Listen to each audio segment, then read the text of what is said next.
بسم الله الرحمن الرحيم. السلام عليكم ورحمة الله تعالى وبركاته.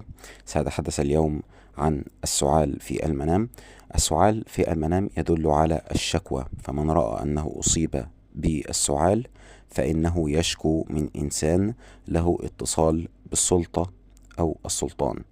فإن أصيب بالسعال الشديد حتى شرق، أو بالمصري اللغة المصرية شرق، فادعوا الله بطول العمر كثيرا وادفل عن شمالك بعد نهاية الرؤيا. فهذه رؤيا ليست بخير.